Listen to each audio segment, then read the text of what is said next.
Make Way for Ducklings by Robert McCloskey.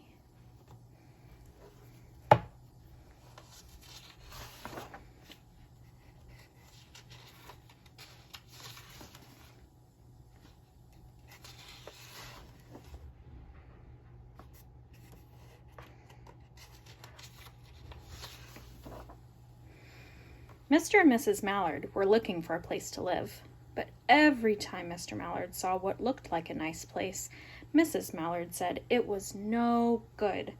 There were sure to be foxes in the woods or turtles in the water, and she was not going to raise a family where there might be foxes or turtles. So they flew on and on. When they got to Boston, they felt too tired to fly any further. There was a nice pond in the public garden with a little island on it.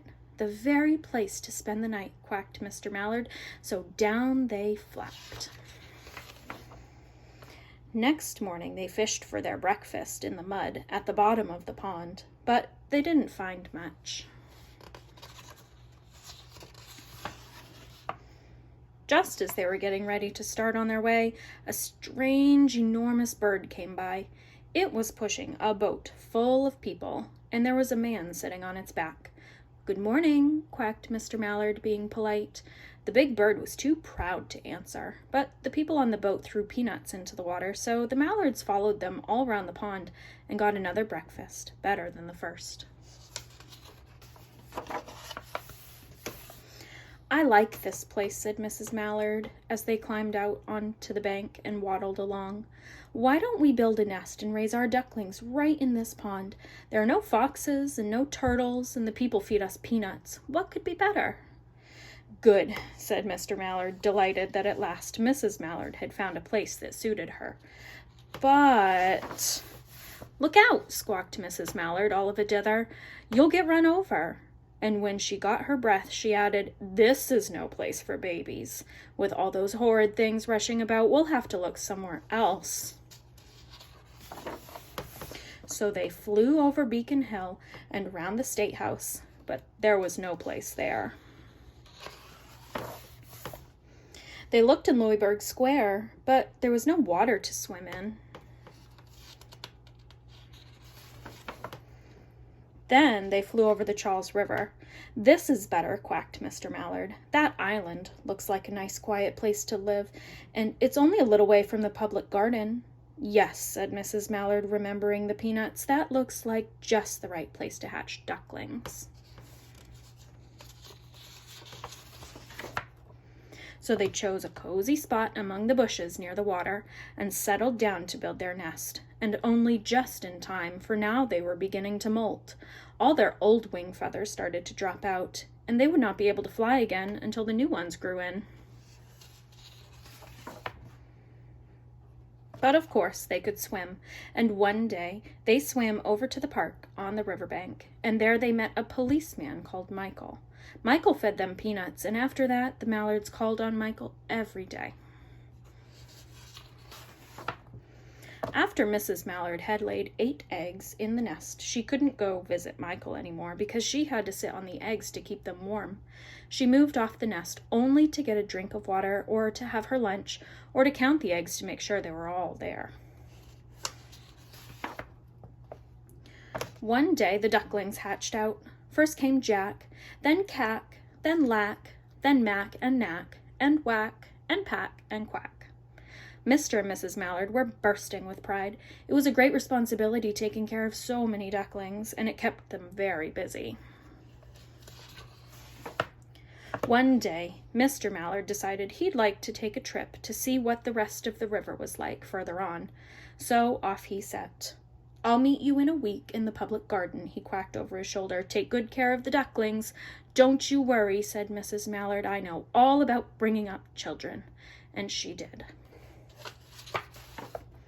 She taught them how to swim and dive. She taught them to walk in line, to come when they were called, and to keep a safe distance from bikes and scooters and other things with wheels. When at last she felt perfectly satisfied with them, she said one morning, "Come along, children, follow me."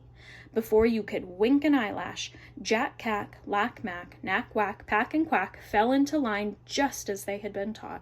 Mrs. Mallard led the way into the water, and they swam behind her to the opposite bank. There they waded ashore and waddled along till they came to the highway.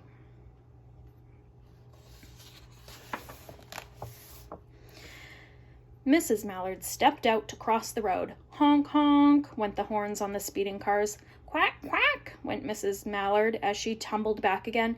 Quack, quack, quack, quack, went Jack Cack, Lack Mack, Knack Whack, Pack and Quack, just as loud as their little quackers could quack. The cars kept speeding by and honking, and Mrs. Mallard and the Ducklings kept right on quack, quack, quacking. They made such a noise that Michael came running, waving his arms and blowing his whistle. He planted himself in the center of the road, raised one hand to stop the traffic, and then beckoned with the other the way policemen do for Mrs. Mallard to cross over. As soon as Mrs. Mallard and the Ducklings were safe on the other side and on their way down Mount Vernon Street, Michael rushed back to his police booth. He called Clancy at headquarters and said, "There's a family of ducks walking down the street." Clancy said, "A family of what?" "Ducks," yelled Michael. "Send a police car, quick." Meanwhile, Mrs. Mallard had reached the corner bookshop and turned onto Charles Street, with Jack Cack, Lack Mack, Knack Whack, Pack and Quack all marching in line behind her. Everyone stared. An old lady from Beacon Hill said, "Isn't it amazing?" And the man who swept the street said, "Well now, ain't that nice?" And when Mrs. Mallard heard them, she was so proud she tipped her nose in the air and walked along with an extra swing in her waddle. When they came to the corner of Beacon Street, there was the police car with 4 policemen that Clancy had sent from headquarters. The policemen held back the traffic so Mrs. Mallard and the Ducklings could march across the street. Right into the public garden. Inside the gate, they all turned round to say thank you to the policemen. The policemen smiled and waved goodbye. When they reached the pond, they swam across to the little island. There was Mr. Mallard waiting for them, just as he had promised.